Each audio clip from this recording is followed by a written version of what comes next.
Hello everyone, welcome to Constant Learning. उम्मीद है आप सब अच्छे होंगे और आपकी तैयारी बहुत ही अच्छी चल रही होंगी। तो देखिए आपके 29 आपका IBPS RRB PO का एग्ज़ाम है और उसके बाद में 6 को आपका IBPS RRB क्लर्क का एग्ज़ाम है और 13 को आपको आपका IBPS क्लर्क। तो 3 आपके मेंस एग्ज़ाम है और उसके बाद में आपका IBPS PO है। तो उनमें इंग्लिश आपका सबसे इम्पोर्टेंट रोल प्ले करेगा सिलेक्शन के लिए आपका। तो इसीलिए हमारी ये जो स्पेशल सीरीज़ चलाई गई है आपके लिए, जिसमें हम रीडिंग कॉम्प्रिहेंशन और जो एरर डिटेक्शन के क्वेश्चन हैं उनको सॉल्व करेंगे और यहाँ पे प्रैक्टिस करेंगे ताकि इन सेक्शन में मैक्सिमम स्कोर कर पाए।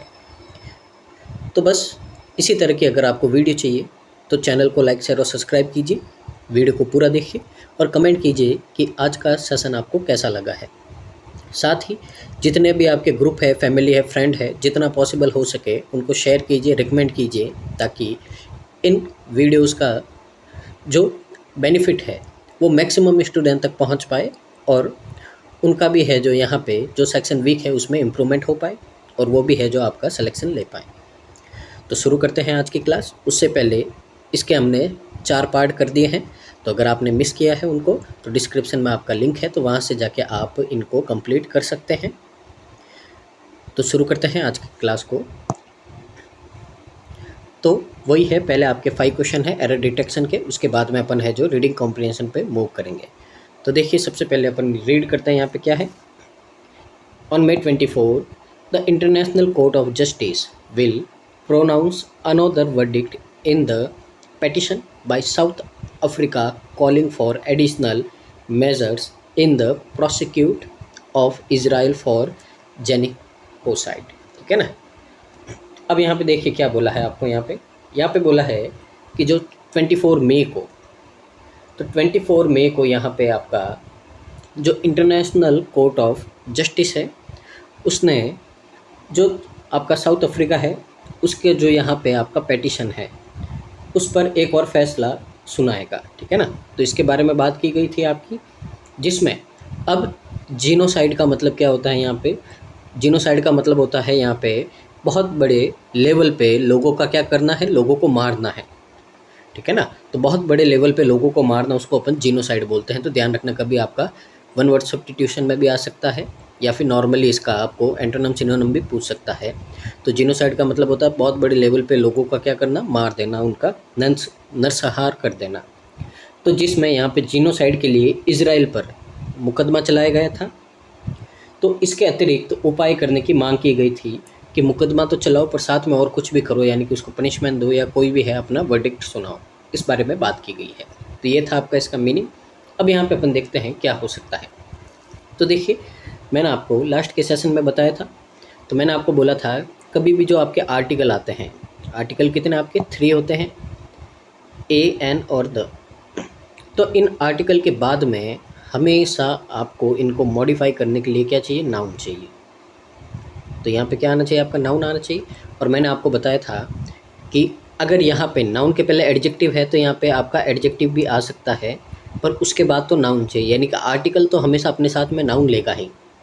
अब इसको मॉडिफाई करने के लिए भले आगे आपका एडजेक्टिव आ जाए तो चलेगा, लेकिन सिर्फ नाउन के बाद में एडजेक्टिव या वर्ब नहीं आनी चाहिए, नाउन तो आपको चाहिए ही होगा। तो ये अपन ने यहाँ पे पढ़ा था।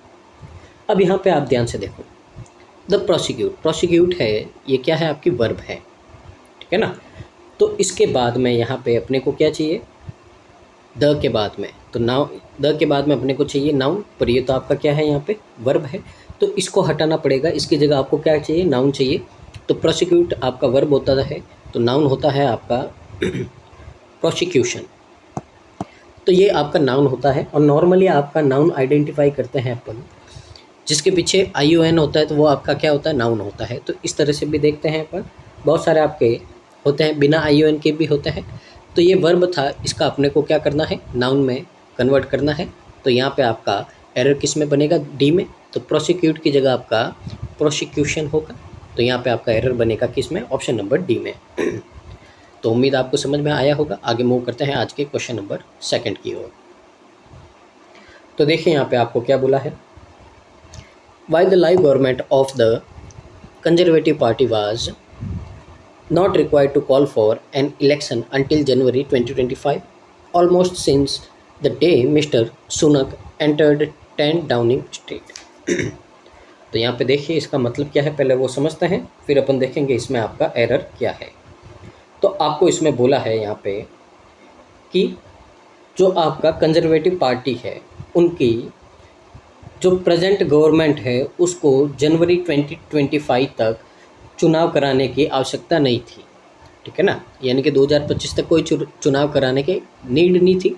अब देखिए कहाँ की बात की जा रही है, तो जो यहाँ पे ऋषि सुनक है तो कहाँ के प्रेसिडेंट थे पहले, वो थे आपके यहाँ पे इंग्लैंड के, ठीक है ना, तो वहाँ की बात की जा रही है यहाँ पे।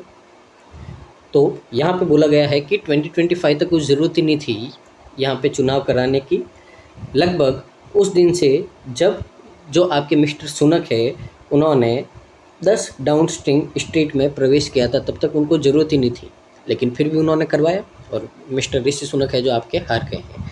और अभी प्रेजेंट में इंग्लैंड के आपके प्रेसिडेंट क्या हो गए हैं, यहाँ पे चेंज हो गए हैं, तो आपको रीड करना है, करंट में आपका बहुत ज़रूरी है, तो आपको ध्यान देना है इस पर। तो अब यहाँ पे देखते हैं एरर कहाँ है। तो यहाँ पे देखते हैं अपन कि देखिए द है, द के बाद में आपका क्या है, गवर्नमेंट, तो ये है आपका नाउन, ठीक है ना, तो गवर्नमेंट क्या है, आपका नाउन है, और ये है आपका आर्टिकल। अब नाउन को मॉडिफाई करने के लिए आपको क्या चाहिए, यहाँ पे चाहिए आपको एडजेक्टिव, ठीक है। लेकिन लाइव गवर्नमेंट जैसा आपका कुछ होता ही नहीं। लाइव का मतलब क्या होता है, ठीक है ना, गवर्नमेंट लाइव नहीं होती। गवर्नमेंट क्या होती है, जो भी प्रेजेंट में करंट गवर्नमेंट है, करंट होती है, यानी कि अभी फ़िलहाल में जिसके पास में पावर है। ऐसा नहीं है कि अभी जो गवर्नमेंट जिंदा है या अभी जो गवर्नमेंट है जो आपकी चल रही है, इस तरह का कोई सेंस नहीं बनता है। तो लाइव गवर्नमेंट जैसा कुछ नहीं होता है। अब इसको सुधारने के लिए आप क्या कर सकते हो, आप कर सकते हो, इसका मतलब होता है कि अभी वो गवर्नमेंट जो क्या है, सत्ता में है, पावर में है, यानी कि जिसके पास में क्या है, पावर है, सत्ता है।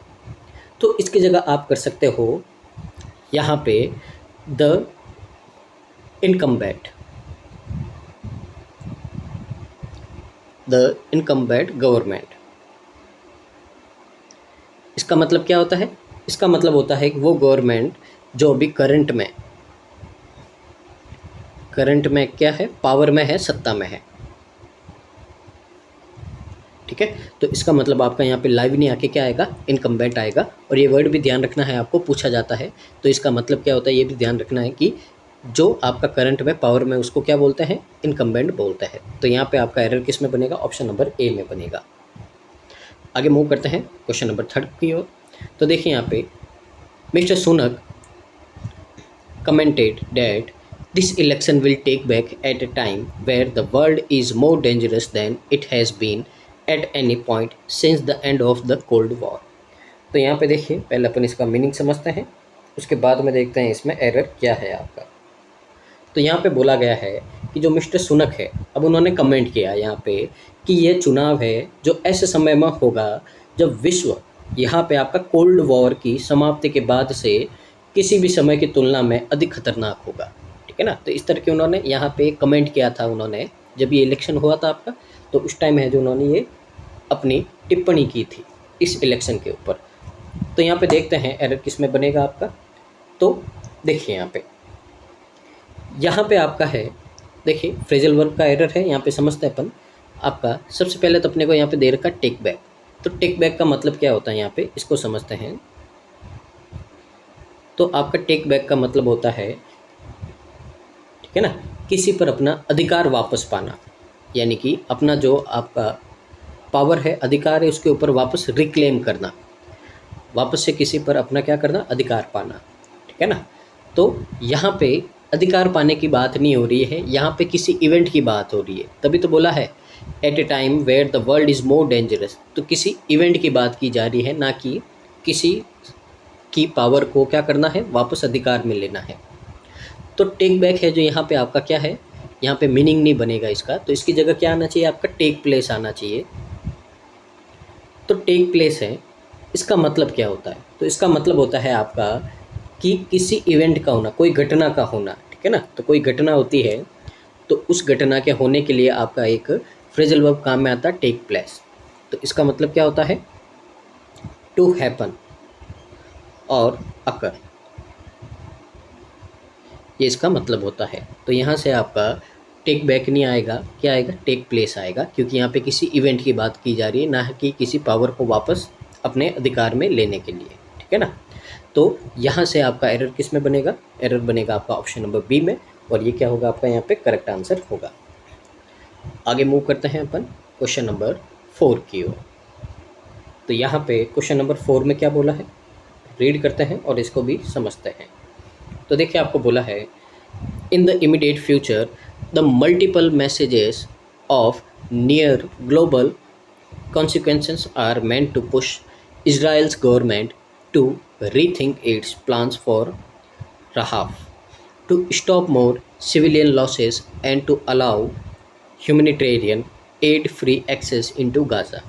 तो यहाँ पे देखिए क्या बात की गई है कि जो भी आने वाले फ्यूचर में, जो अभी निकट आपका भविष्य है, उसमें यहाँ पे बोला गया है कि लगभग जो आपका यहाँ पे ग्लोबल कॉन्सिक्वेंसेस है, जो आम सहमति है यहाँ पे, ठीक है ना। तो आम सहमति के कई सदस्यों का उद्देश्य यहाँ पे उसका मल्टीपल मैसेज है, उसका है जो यहाँ पे आपका उद्देश्य क्या है कि इजराइल की सरकार को राफा के लिए, जो आपका राफा है उसके लिए अपनी योजनाओं पर क्या करना चाहिए, एक बार रीथिंक का मतलब क्या होता है, फिर से विचार करना चाहिए, फिर से सोचना चाहिए।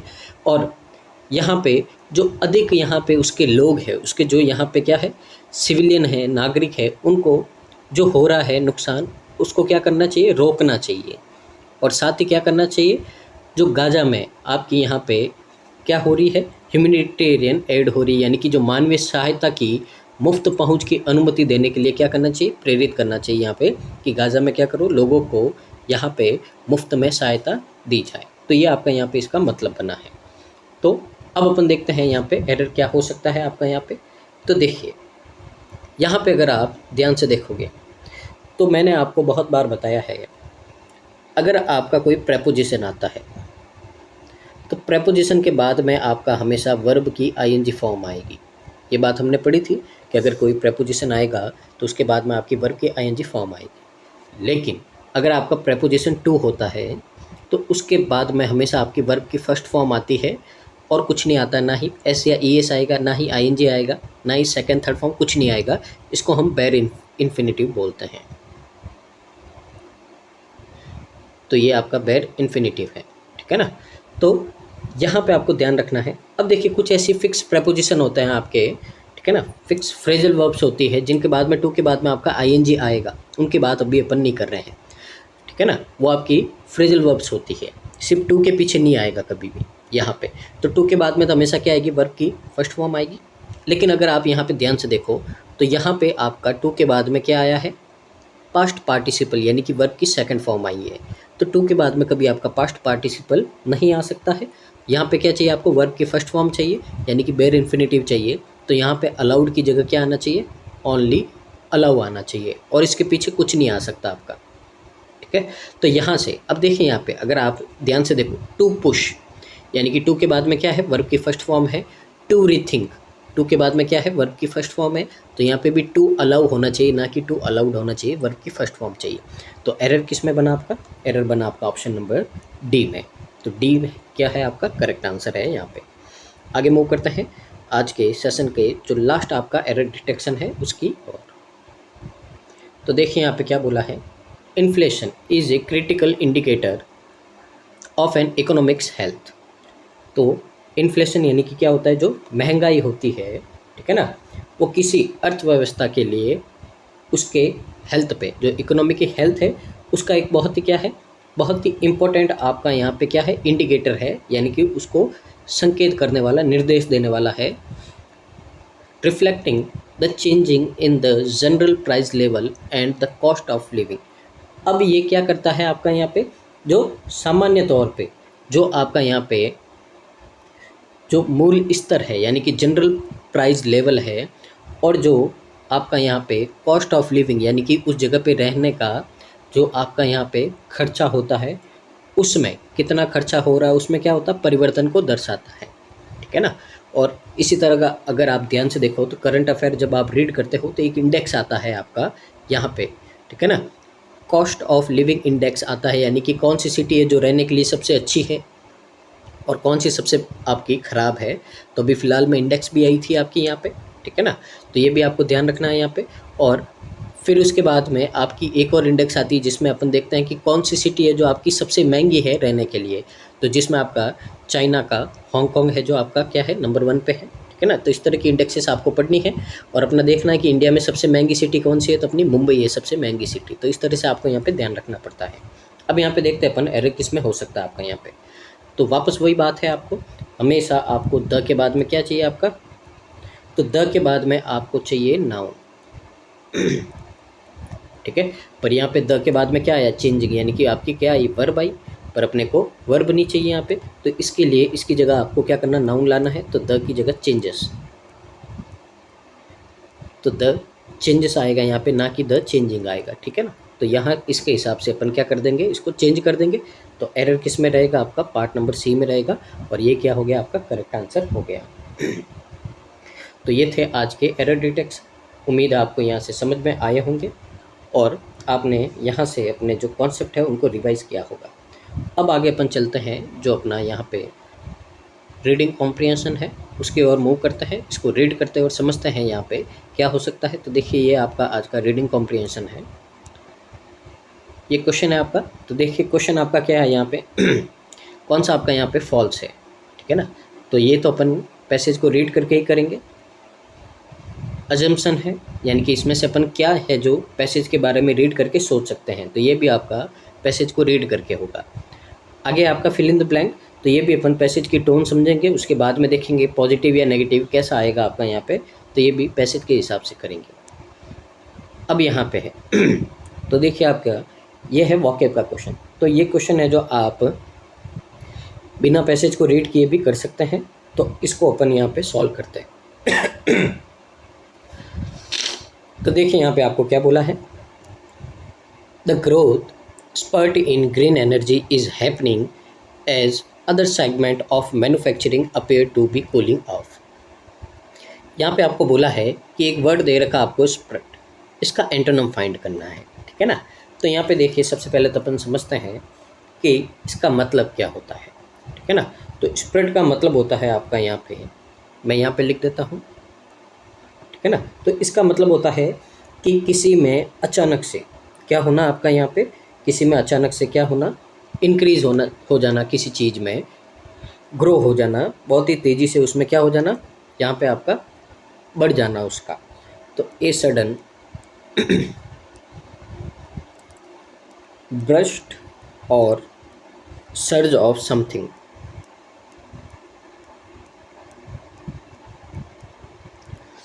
तो क्या हो जाना, इंक्रीमेंट हो जाना, वृद्धि हो जाना। तो इसका एंटोनम है, तो एंटोनम का मतलब क्या होता है, इसका उल्टा, यानी कि किसी चीज़ में क्या होनी चाहिए आपकी, कमी होनी चाहिए। तो एंटोनम की बात करते हैं तो देखिए ब्रस्ट है आपका, इसका क्या है, सिनोनम है।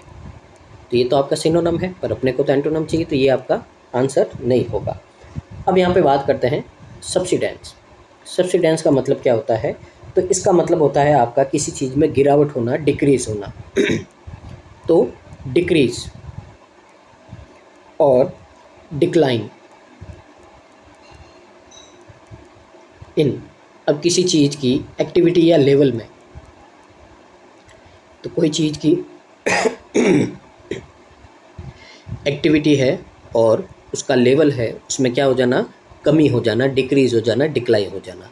तो पहले तो ये अपना आंसर हो गया है, ठीक है ना। एंटोनिम पूछा है तो ये आंसर होगा। अब सर्च का मतलब क्या होता है, तो ये भी क्या होता है, इसका स्प्रेड का सिनोनिम भी होता है। इसका मतलब भी क्या होता है आपका, इस सडन और सिग्निफिकेंट इंक्रीज और राइज, किसी चीज़ में एकदम तेज़ी से क्या हो जाना, इंक्रीज हो जाना या ग्रोथ हो जाना, राइज हो जाना, ये होता है। और क्लैस्प, ठीक है ना। तो ये भी इसका मतलब क्या होता है, तो इसका मतलब होता है किसी चीज़ को जोर से पकड़ना, ग्रिप करना, टाइटली क्या करना, उसको होल्ड करना, उसको बोलते हैं क्लैस्प, ठीक है ना। तो यहाँ पे इसका मतलब क्या होगा, टू ग्रैप, टू ग्रैप्स और होल्ड टाइटली। तो ये तो आपका आउट ऑफ कॉन्टेक्स्ट है, ये आपका सिनोनिम है, तो आंसर क्या हो गया आपका यहाँ पे ऑप्शन नंबर बी हो गया है, ठीक है ना। तो यहाँ पे मैं टिक कर देता हूँ, तो अपना आंसर क्या होगा आपका यहाँ पे बी हो जाएगा। आगे देखते हैं, तो आगे क्या बोला है आपको यहाँ पे, तो यहाँ पे आपको एक फ्रेजल वर्ब दे रखी है, ठीक है ना। इसी सेंटेंस में एक फ्रेजल वर्ब दे रखी कूलिंग ऑफ। तो आपको क्या करना है, इसका देखना है कि सेम मीनिंग वाले आपके इन तीनों में से कौन से है, वही क्या होगा आपका आंसर होगा। तो सबसे पहले अपन यहाँ पे समझ लेते हैं कूलिंग ऑफ का मतलब क्या होता है। तो यहाँ पे आपका जो कूलिंग ऑफ है, तो उसका मतलब होता है आपका किसी चीज़ को ठंडा करना या किसी चीज़ का इफेक्ट क्या हो जाना, कम हो जाना। कूल करने का मतलब क्या है, किसी चीज़ को ठंडा करना, शांत करना।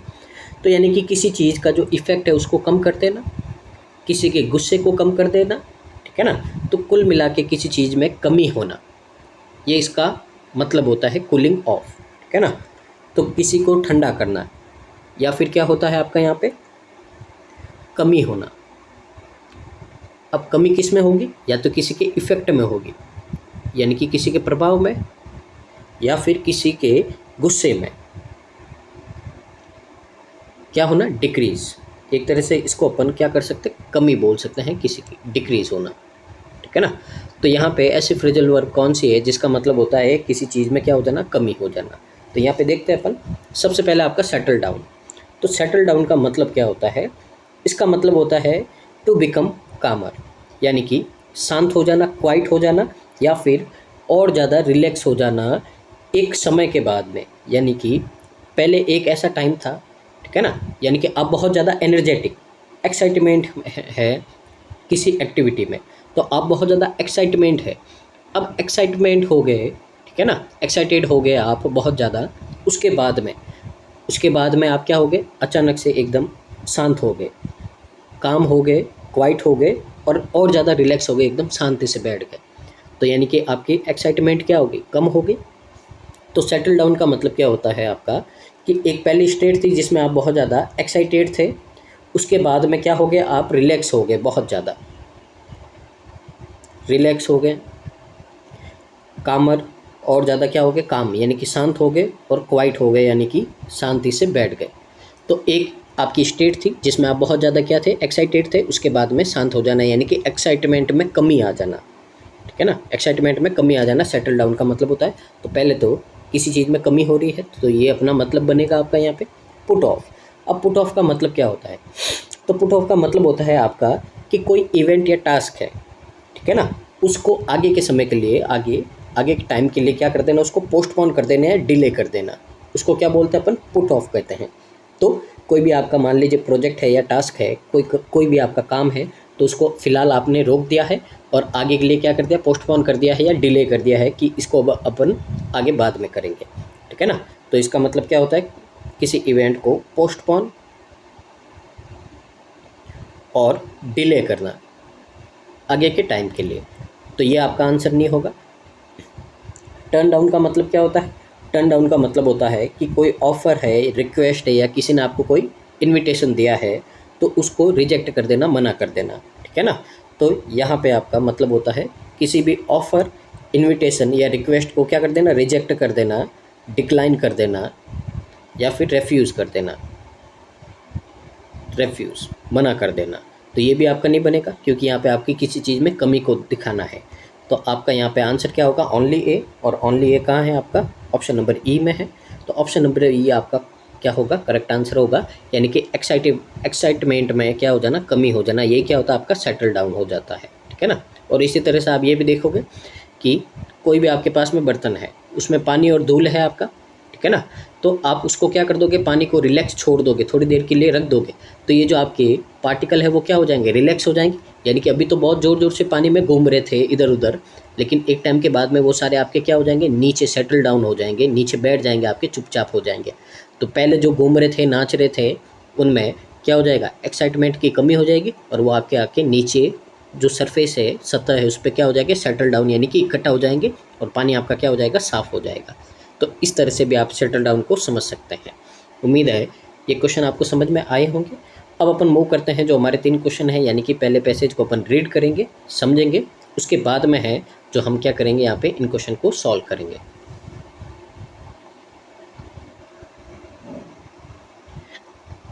तो देखिए यहाँ पे अपन पैसेज को समझते हैं क्या बोला है।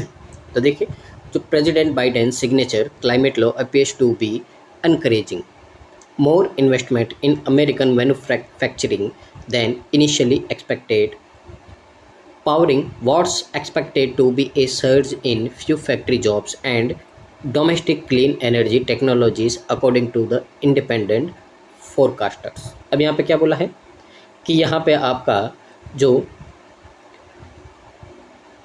यहाँ पे जो स्वतंत्र पूर्वानुमान, यानी कि एक तरह से अपन क्या करते हैं फ्रीली जो यहाँ पे इंडिपेंडेंट फोरकास्ट करते हैं, तो उसके अनुसार यहाँ पे आपका बोला गया है कि जो राष्ट्रपति बाइडेन है, आपके जो बाइडेन है कहाँ के, आपके यूएसए के हैं, उनके जो यहाँ पे सिग्नेचर है किसके ऊपर है, जो आपका क्लाइमेट लॉ है, तो उससे क्या होगा, जो अमेरिका है उसका जो इन्वेस्टमेंट है किसमें, मैन्युफैक्चरिंग में, आपका उसमें शुरुआत से अपेक्षा से अधिक निवेश को यहाँ पे, यानी कि और ज़्यादा अभी इन्वेस्टमेंट को यहाँ पे क्या मिल रहा है, एनकरेजमेंट मिल रहा है आपका, यहाँ पे और ज़्यादा प्रोत्साहन मिल रहा है ऐसा लग रहा है, जिससे जो नई फैक्ट्रीज़ है, ठीक है ना, नौकरियाँ, जो नई फैक्ट्री से रिलेटेड जो भी आपकी जॉब्स हैं यहाँ पे, और जो घर की जो स्वच्छ ऊर्जा है यहाँ पे, ठीक है ना, डोमेस्टिक क्लीन एनर्जी है, टेक्नोलॉजीज़ है, उसकी उसमें क्या होने की उम्मीद है, वृद्धि होने की उम्मीद है, यानी कि इंक्रीज़ होने की उम्मीद यहाँ पे बताई जा रही है। आगे क्या बोला है, if the dash in new battery factories. अब यहाँ पे देखिए बात की जा रही है, उम्मीद है, इंक्रीज़ हो रहा है, तो पहले तो यहाँ पे टोन अभी फ़िलहाल तो कैसी चल रही, पॉजिटिव चल रही, यानी कि चीज़ों में क्या होगी, वृद्धि होगी, मुनाफा होगा, प्रॉफिट होगा, इस तरह की बात की जा रही है। If the dash in new battery factories, अब यहाँ पे बोला है कि जो नई बैटरी फैक्ट्रीज़ है उनमें क्या हो सकता है आपका यहाँ पे, तो पॉजिटिव टोन की बात की गई है, तो क्या होगा, पॉजिटिव होगा। तो अभी इसको थोड़ा रीड करके फिर अपन जो ये फिल इन द ब्लैंक वाला है उस क्वेश्चन की ओर मूव करते हैं। Wind and solar farms, electric vehicles plants and other investment is sustained, the law could prove even more effective than administration officials had hoped and reducing the fossil fuel emission that are dangerously heating the planet। अब यहाँ पे क्या बोला है, यहाँ पे बोला है कि जो नई बैटरी फैक्ट्रीज़ हैं उनमें कुछ ना कुछ तो होगा, जो विंड और सोलार फार्म्स है, इलेक्ट्रिक व्हीकल्स प्लांट है, और जो दूसरे इन्वेस्टमेंट है इस सस्टेंस, यानी कि वो क्या रहेंगे आपके उनमें आपका यहाँ पे क्या रहेगा, जो वृद्धि है, जो इन्वेस्टमेंट है वो क्या रहेगा, जारी रहेगा।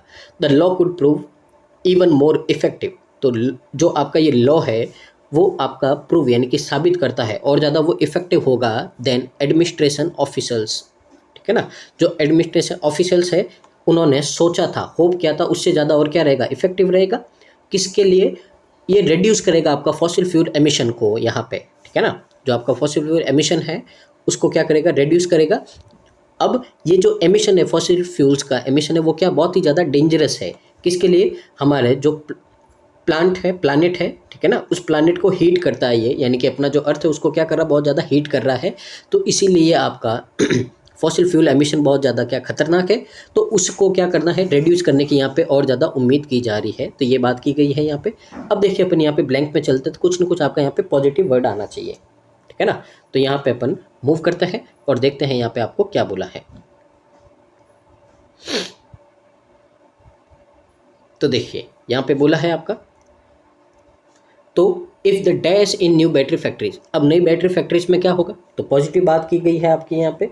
तो अगर यहाँ पे देखें तो डाउनफॉल का मतलब क्या होता है, किसी चीज़ में कमी होना, डिक्रीज होना, यानी कि ये नेगेटिव बात कर रहा है। और डाउनफॉल और आपका एक और वर्ड होता है जिसको अपन बोलते हैं स्लम्प, ये दोनों आपके सिनोनिम है एक दूसरे के, इनका मतलब क्या होता है, कमी होना। बूम और सर्ज, अब बूम और सर्ज का मतलब क्या होता है, इसका मतलब होता है कि एक ऐसा पीरियड जिसमें आपकी क्या होती है, रैपिड ग्रोथ होती है, यानी कि लगातार एक ऐसा समय जिस समय में लगातार आपके किसी भी चीज़ में क्या होती है, रैपिड ग्रोथ होती है, प्रोग्रेस और सक्सेस होती रहती है, ठीक है ना। तो बूम और सर्ज का मतलब होता है रैपिड ग्रोथ, प्रोग्रेस और सक्सेस, तो ये होता है आपका इसका मतलब। तो अब मैंने बोला था कि पॉजिटिव टोन है फिलहाल, तो इसका मतलब है कि सब चीज़ों में क्या होगा, आपका इंक्रीज़ होगा, ठीक है ना। तो इंक्रीज़ होगा तो पहले तो नेगेटिव वाले तो आपके आएंगे नहीं, तो यहाँ पे क्या होगा, इंक्रीज होगा आपका, यहाँ पे वृद्धि होगी। तो आंसर आपके क्या है, बी और सी है, और बी और सी किस में है आपका, ई में है। तो यहाँ पे आपका आंसर क्या हो जाएगा, ऑप्शन नंबर ई हो जाएगा। तो उम्मीद आपको समझ में आया होगा किस तरह से आपको यहाँ पे अटेंड करना है। टोन को समझो, उससे रिलेटेड जो भी आपके सेम टोन वाले हैं उनको यहाँ पे फिल करो और देखो यहाँ पे आपका आंसर मिल जाएगा। आगे मूव करते हैं अपन यहाँ पे।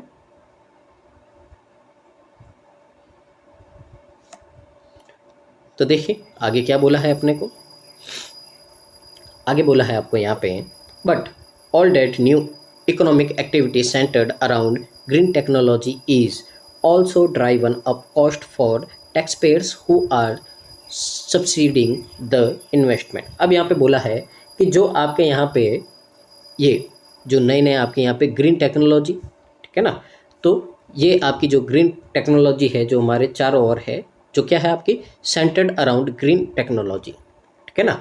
तो जो आपका यहाँ पे जो नई इकोनॉमिक एक्टिविटी है, ठीक है ना, जो अभी ये नई इकोनॉमिक एक्टिविटी है, अब उसका मेन फोकस किस पे है, उसका फोकस है ग्रीन टेक्नोलॉजी। किसके ऊपर है आपका, ग्रीन टेक्नोलॉजी के ऊपर है। अब कई आर्थिक आपकी गतिविधियाँ होगी, बहुत सारी आपकी यहाँ पे क्या होगी, गतिविधियाँ होगी, जिसके लिए क्या होगा आपका यहाँ पे, जिसके लिए जो आपका यहाँ पे कॉस्ट फॉर टैक्स पेयर्स है, ठीक है। तो जो कॉस्ट है आपकी टैक्स पेयर की, जो यहाँ पे वो क्या हो जाएगी आपकी, यहाँ पे कॉस्ट बढ़ जाएगी। जो निवेश को क्या दे रहा है आपका, सब्सिडी दे रहा है, सब्सिडी यानी कि निवेश को, इन्वेस्टमेंट को क्या दे रहा है, सब्सिडी दे रहा है, तो उसकी क्या बढ़ जाएगी आपकी यहाँ पे, उसकी कॉस्ट बढ़ जाएगी, ठीक है ना। तो ये आपकी यहाँ पे बात की गई है। आगे मूव करते हैं अगले पैरा की ओर और देखते हैं यहाँ पे आपको क्या बोला है। तो आगे आपको बोला है, when Democrats pass the inflation reduction act last August, the Congress Budget Office estimated that the law's climate and clean energy tax credit will cost roughly 391 billion between 22 and 2031। तो देखिए आपके यहाँ पे 5 क्वेश्चन दे रखे हैं, तो इसमें क्वेश्चन ज़्यादा होते हैं। तो अब देखिए जैसे यही क्वेश्चन है आपका, तो इसमें क्या पता एरर का क्वेश्चन होगा ये, ठीक है ना। तो मैम है जो ऐसे नॉर्मली आपके 8-9 क्वेश्चन आते हैं पैसेज में, पर प्रैक्टिस के लिए आपको यहाँ पे 5 क्वेश्चन ही दिए जाते हैं, तो अपन उन्हीं से जितना पॉसिबल हो सके समझ सकेंगे। अब यहाँ पे देखिए इसका मतलब क्या है। तो यहाँ पे बोला है जो डेमोक्रेट है उन्होंने पिछले जो आपका अगस्त है उसमें जो आपका यहाँ पे इन्फ्लेशन रिडक्शन एक्ट है उसको क्या किया था, यहाँ पे आपका पास कर दिया था। तो जो कांग्रेस के बजट कार्यालय है आपका यहाँ पे, ठीक है ना, तो जो आपका कांग्रेस बजट ऑफिस है उसने क्या किया यहाँ पे, एस्टिमेट यानी कि अनुमान लगाया है that the law's climate and clean energy tax credit will cost roughly 391 billion. तो यानी कि ये जो आपका यहाँ पे जो लॉ है जो क्लाइमेट और क्लीन एनर्जी टैक्स क्रेडिट्स का है, उसकी कॉस्ट लगभग कितनी होगी आपकी, 391 बिलियन होगी। किससे, इन दोनों साल के बीच में, यानी कि 22 से 31 तक अगर इसको लेंगे अपन, इसको देखेंगे तो इतना आपका है जो इतना बिलियन कॉस्ट हो जो इस प्रोजेक्ट की आपकी रहेगी, यहाँ पे ये बात बोली गई है। आगे बोला है आपको यहाँ पे, but the budget office updated score, लेकिन जो आपका यहाँ पे बजट ऑफिस है उन्होंने क्या किया है, यहाँ पे इसको अपडेट किया है स्कोर को, based on estimates from the joint committee on taxation, ठीक है ना। और ये आपका अपडेट स्कोर किसके ऊपर है, ये बेस्ड है लगभग आपका एस्टिमेट है किसका, जो जॉइंट कमेटी है टैक्सेशन के ऊपर, जो फाउंड की गई थी that the clean energy tax breaks would cost at least 180 billion more than the originally forecast over that time period. तो आपको यहाँ पे बोला जा रहा है कि जितना उस समय आपका फोरकास्ट किया गया था उससे 180 बिलियन और ज़्यादा ही है जो यहाँ पे क्या होगा, कॉस्ट होगा उसका, ये आपको बात बोली गई है। Other expert and investment banks have estimated that the law's energy provision could end up costing as much as $1.2 trillion over the next decade। तो यहाँ पे आपको बोला गया है कि जो आपके दूसरे यहाँ पे एक्सपर्ट है और जो इन्वेस्टमेंट बैंक है, ठीक है ना, वो अब यहाँ पे अनुमान लगा रहे हैं, एस्टिमेट लगा रहे हैं कि जो यहाँ पे जो लॉ है एनर्जी प्रोविज़न का, ठीक है ना, वो अगले 10 सालों में, टिकट का मतलब होता है पीरियड ऑफ 10 ईयर, तो वो लगभग अगले 10 सालों में आपका 1.2 ट्रिलियन डॉलर है, वो आपका यहाँ पे क्या हो सकता है, इसका कॉस्ट हो सकता है। तो ये आपकी बात की गई है इस प्रोजेक्ट के बारे में। तो उम्मीद है आपको यहाँ पे समझ में आ रहा होगा, ठीक है ना। तो ज़रूरी नहीं है आपको सारे वर्ड आने चाहिए, हमेशा ध्यान रखना है, आपको रीड करना है फटाफट, यानी कि आपको कुल मिला के थीम समझनी ना कि आप वहाँ पे बैठ जाओ कि मेरे को मान लो कि यहाँ पे किसी वर्ड का मीनिंग नहीं आ रहा है, ठीक है ना। तो मान लो मेरे को किसी, जैसे कि एग्जांपल है यहाँ पे कि मेरे को यहाँ पे मीनिंग नहीं आ रहा इन्वेस्टमेंट का, तो मैं वहाँ पे बैठा रहूँ सोचता रहूँ, नहीं, ऐसा नहीं करना है आपको यहाँ पे, ठीक है ना। जिसका नहीं आ रहा उसको स्किप करो और आगे। तो आपको कुल मिला के क्या करना है, उसका मतलब समझना है कि यहाँ पे क्या है आपका, कुल मिला के किसके बारे में बात की जा रही है, उसकी टोन कैसी है। तो इस तरीके से ही आपको यहाँ पे क्या करना है, नॉर्मली स्किम करना है इसको, यानी कि ऊपर ऊपर से समझना है, पूरा अंदर हर मीनिंग को जो आपको छोटे क्लासों में पढ़ाया जाता था उस तरह से आपको रीड नहीं करना है, फटाफट करना है। और इसी तरीके से अपनी स्पीड को क्या करना है, इंक्रीज़ करना है, क्योंकि एग्ज़ाम में आपके पैसेज है जो बड़े बड़े आएंगे, तो वहाँ पे अगर आप उनको पूरा रीड करने बैठोगे तो आपका एक पैसेज होते हुए ही पूरा आधा घंटा निकल जाएगा। तो ऐसा आपको नहीं करना है। आगे रीड करते हैं और समझते हैं यहाँ पे। तो देखिए, in just 8 month since mister Biden signed the bill, अभी सिर्फ क्या हुआ था, सिर्फ 8 महीने हुए थे, तो 8 महीने ही हुए थे कि जो मिस्टर बाइडेन ने साइन किया था बिल को, companies have announced plans to invest at least 150 billion in clean energy project. तो जो कंपनियां हैं उन्होंने अनाउंस कर दिया प्लान, ठीक है ना, प्लान बना दिया, अनाउंस कर दिया उन्होंने कि वो इन्वेस्ट करेंगे लगभग 150 billion dollar clean energy project में। अब जिसमें शामिल है लगभग 46 न्यू और expanded large scale factories making everything from wind turbine towers to electric vehicle batteries. तो यहाँ पे आपको बोला गया है कि अब उन्होंने कम से कम जो 46 जो नए आपके या फिर जो एक्सपेंडेड यानी कि बहुत ही बड़े बड़े फैलाए हुए लार्ज स्केल फैक्ट्रीज़ है, अब उनको बनाया जाएगा everything from wind turbine tower से और टू इलेक्ट्रिक व्हीकल बैटरीज, ठीक है ना। तो आपका यहाँ पे जो विंड टर्बाइन है उनसे लेकर इलेक्ट्रिक जो आपके यहाँ पे व्हीकल बैटरीज है तक सब कुछ बनाने की यहाँ पे बात की गई है। तो यहाँ से आपका यहाँ पे बोला गया है, तो इन्होंने इन्वेस्ट कर दिया है और इतने नए प्रोजेक्ट की यहाँ पे बात भी की गई है आपके यहाँ पे। आगे, some companies plan their project before the climate law passed and would have built them regardless. अब कुछ कंपनियों ने क्या किया है, जो आपका यहाँ पे ये क्लाइमेट लॉ पास हुआ है तो उससे पहले ही उन्होंने अपनी जो यहाँ पे प्रोजेक्ट वगैरह थे उनकी योजना बना ली थी, ठीक है, और उन्हें पूरा भी कर लिया होता, पर अभी आपका क्या हुआ, यहाँ पे बिल पास हो गया। But others have cited to law as a catalyst, such as Hanwha Qwels, a South Korean solar company which in January announced it would build a 2.5 billion manufacturing complex in Georgia, ठीक है ना। तो यहाँ पे आपको बोला है जो दूसरी कंपनियाँ थी उन्होंने कानून को क्या किया है यहाँ पे, तो कैटलिस्ट क्या होता है, एक आपका साइंस का एक टर्म होता है जिसमें क्या होता है, वो आपकी किसी रिएक्शन को इंक्रीज़ करता है, उसकी जो क्वांटिटी उसकी मात्रा होती है, रिएक्शन का जो इफेक्ट होता है उसको क्या करता है, इंक्रीज़ करता है, तो उसको कैटलिस्ट बोलते हैं। तो यहाँ पे इसका क्या करेगा, जो आपके यहाँ पे कंपनी है, कानून को क्या किया उन्होंने यहाँ पे कैटलिस्ट के, यानी कि उसको क्या दिया, उसको और ज़्यादा यहाँ पे उसको सराहना किया, उसको मान लिया, इस तरीके से आपके यहाँ पे बात की गई है, ठीक है ना।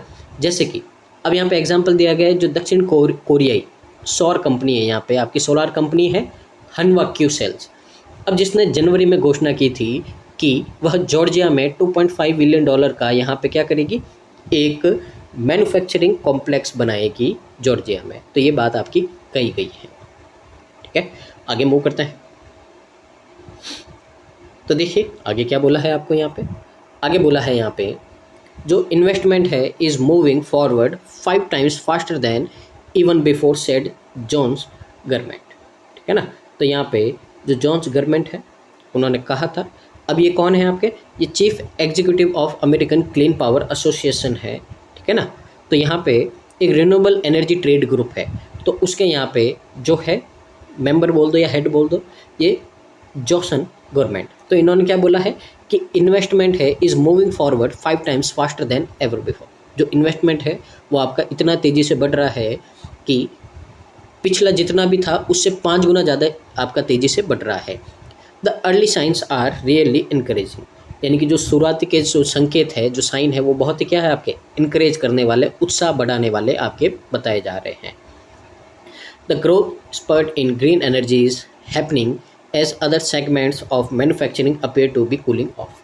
तो यहाँ पे बोला है कि जो यहाँ पे ग्रोथ है, जो तेज़ी हो रही है, वृद्धि हो रही है, किस में हो रही है, जो आपके यहाँ पे ग्रीन एनर्जी के जो सेगमेंट है उसमें क्या हो रही है, तेज़ी से वृद्धि को देखने को मिल रहा है। जबकि जो मैन्युफैक्चरिंग है यहाँ पे वो अन्य क्षेत्रों में क्या है, मंदी छाने लगी है, कूलिंग ऑफ हो रही है। तो एक तरह से कमी होना, प्रोग्रेस में कमी होना, बिजनेस में कमी होना को क्या बोलते हैं, मंदी बोलते हैं। तो कमी होना यहाँ पे हो रही है।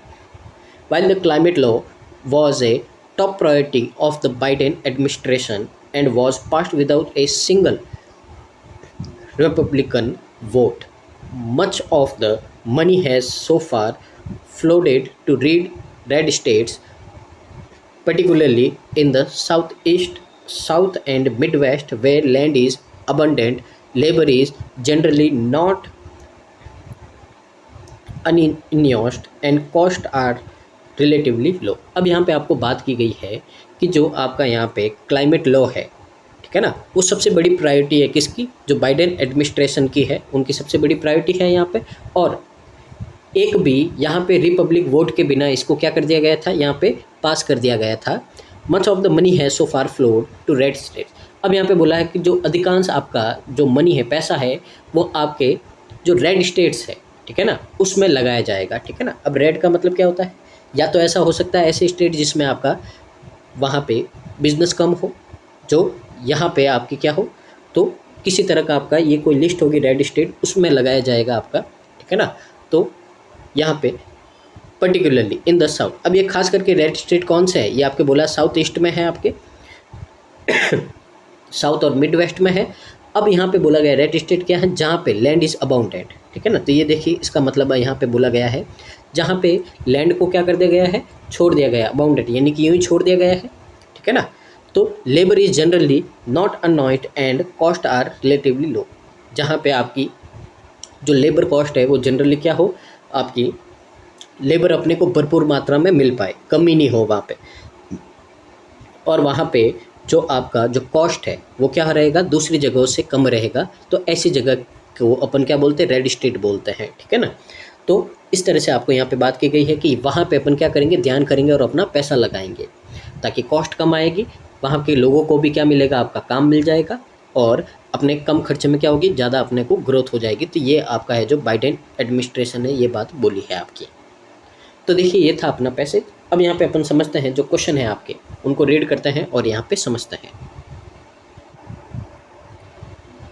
तो देखिए यहाँ पे है क्वेश्चन में कि which of the following as mention falls as mention is the above passage. तो इनमें से कौन सा आपका फॉल्स है, ये आपको फाइंड करना है। तो अपन यहाँ पे रीड करते हैं और देखते हैं यहाँ पे कौन सा आपका फॉल्स हो सकता है, ठीक है ना। तो देखिए, president Biden landmark climate legislation is proving to be a catalyst for increase investment in American manufacturing lagging initially expectation. तो यहाँ पे क्या बोला है कि जो राष्ट्रपति आपका बाइडेन है, उनका यहाँ पे जो लैंडमार्क क्लाइमेट लेजिस्लेशन है, ठीक है ना, ये जो कानून है, ठीक है ना, वो क्या करेगा, जो अमेरिकी मैन्युफैक्चरिंग में है निवेश बढ़ाने के लिए उसको क्या कर रहा है, उत्प्रेरक साबित हो रहा है, जो कि प्रारंभिक अपेक्षाओं से पीछे है, ठीक है ना। जो पहले उन्होंने जितना अनुमान लगाया था उससे क्या है, पीछे है। पर अपन ने तो यहाँ पे क्या पढ़ा था कि वो आपका इतना इंक्रीज़ हो रहा है कि पीछे जितना था उससे 5 गुना ज़्यादा इंक्रीज़ हो रहा है। ये लाइन अभी अपन ने जस्ट पढ़ी थी। तो इसका मतलब ये क्या है, आपका फॉल्स है। आगे देखिए आपको क्या बोला है, the substantial economic activity focused on green technology is concurrently leading to increase cost for tax payer. अब यहाँ पे बोला है जो आपके यहाँ पे ये जो ग्रीन प्रोजेक्ट है, ठीक है ना, ग्रीन टेक्नोलॉजी है, उस पर केंद्रित जो आपके यहाँ पे आर्थिक गतिविधियों के कारण है, जो आपके टैक्स पेयर्स है उनके लागत में क्या हो जाएगी, वृद्धि हो जाएगी, कॉस्ट क्या हो जाएगी, इंक्रीज हो जाएगी। ये भी अपन ने पढ़ा था, ये तो एकदम सही बात है आपके यहाँ पे, ये ट्रू है आपका, ये पढ़ा था। टैक्स पेयर की क्या हो जाएगी, कॉस्ट आपकी बढ़ जाएगी यहाँ पे। The clean energy tax breaks are anticipated to exceeds the original forecasted by considerable amount during that time period। अब यहाँ पे क्या बोला है कि यहाँ पे जो टाइम पीरियड के दौरान है, जो आपका यहाँ पे क्लीन एनर्जी टैक्स है, ठीक है ना, वो क्या करेगा आपका यहाँ पे, वो यहाँ पे आपका क्या करे, anticipate to exceed the original forecast. तो यहाँ पे छूट मूल पूर्वानुमान से काफ़ी अधिक होने का अनुमान है, यानी कि पहले जितना सोचा था उससे अधिक है। तो अपन ने पढ़ा था कि पहले आपका 300 समथिंग डॉलर आपका यहाँ पे बोला गया था, फिर अपन ने देखा था कि वो उससे कितना ज़्यादा होगा, $180, 180 आपका मिलियन डॉलर ज़्यादा होगा। इस तरह से अपन यहाँ पे एक चीज़ रीड की थी। तो जितना सोचा था उससे क्या होगा, ओरिजिनल कॉस्ट से आपका फोरकास्ट क्या है उससे क्या होगा, आपका ज़्यादा होगा, एग्जिट होगा, ठीक है ना। ये बात पढ़ी थी अपन ने, तो एकदम सही है। तो यहाँ पे आपका जो फॉल्स स्टेटमेंट कौन सा, ओनली ए है। तो ओनली ए है, तो यहाँ पे कहाँ है, आपका ए में है। तो ये क्या होगा, आपका करेक्ट आंसर होगा ऑप्शन नंबर ए। तो की पॉइंट पकड़ने हैं आपको यहाँ पे, किस में बारे में बात की गई है, और वही आपका क्या हो जाएगा, समझोगे तो करेक्ट आंसर हो जाएगा। आगे मूव करते हैं। तो आज की क्लास का आपका लास्ट क्वेश्चन है, तो इसको भी अपन समझते हैं और देखते हैं। What assumption can we take from the given passage, यानी कि यहाँ से अपन क्या अज्यूम कर सकते हैं, क्या बातें हैं जो यहाँ पे पैसेज को रीड करके अपन समझ सकते हैं। तो आपको क्या बातें ध्यान रखनी है, यहाँ पे आपको ध्यान रखना है कि वो बातें आपकी ऐसी होनी चाहिए जो पैसेज में आपकी बात की गई है, आउट ऑफ कॉन्टेक्स्ट नहीं होनी चाहिए, यानी कि जिसके बारे में आपकी कभी बात नहीं की गई है, ठीक है ना। तो इस तरह से आपको यहाँ पे क्या करना है, बात करनी है आपको यहाँ पे, ठीक है। तो अब यहाँ पे देखिए अपन यहाँ से क्या क्या बातें हैं जो निकाल सकते हैं, ठीक है।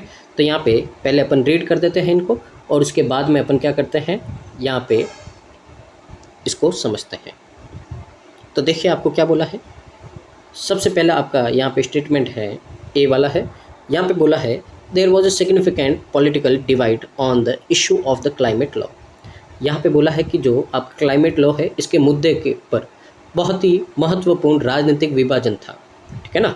यानी कि लोगों में क्या थे, मतभेद थे, कोई मान रहा था, कोई नहीं मान रहा था। तो इसके बारे में देखिए अपन एक लाइन पढ़ी थी आपकी यहाँ पे कि जो आपके बाइडेन हैं, उन्होंने यहाँ पे सबकी सर्वोच्च प्राथमिकता से, यानी कि सबकी प्राथमिकता थी, और एक भी रिपब्लिक वोट के बिना यहाँ पे इसको क्या कर दिया गया था, पारित कर दिया गया था, यानी कि बहुत ही इम्पोर्टेंट था यहाँ पे आपका। इस तरह की बात अपन ने यहाँ पे रीड की थी, ठीक है ना। तो ये आपका लॉ है, क्लाइमेट लॉ, बहुत ही ज़्यादा क्या था, इम्पोर्टेंट था, और इसको बिना किसी आपके यहाँ पे रिपब्लिक वोट के बिना इसको क्या कर दिया गया था, पारित कर दिया गया था, ठीक है ना। तो इसी कारण क्या था, उनमें डिवाइडेड था आपका। इस तरह से आपका यहाँ पे ये आपका जंक्शन निकलता है। तो ये एकदम सही बात है आपकी यहाँ पे।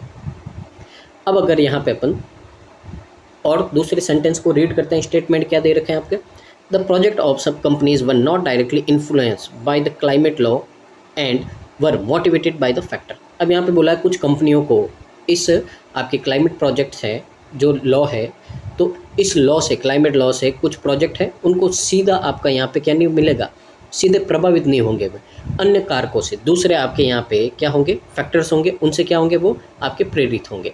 तो देखिए यहाँ पे अपन ने रीड किया था कि कुछ कंपनियों ने जलवायु कानून, आपका ये जो क्लाइमेट लॉ है, पारित होने से पहले ही अपनी क्या कर दी थी, परियोजनाओं को, यहाँ पे जो उनकी प्रोजेक्ट थे उनको क्या कर दिया था, योजना बना ली थी, और उसके बावजूद भी उन्होंने क्या था, उसके बावजूद उनको पूरा भी कर लिया होता अगर ये आपके नहीं होते। तो ये लाइन अपन ने यहाँ पे पढ़ी थी।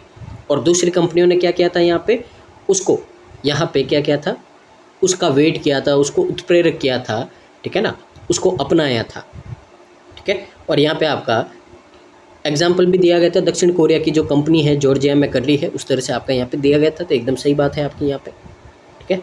इसमें बोला है the varying response from companies indicate that the impact of the climate law on investment decision on can differ.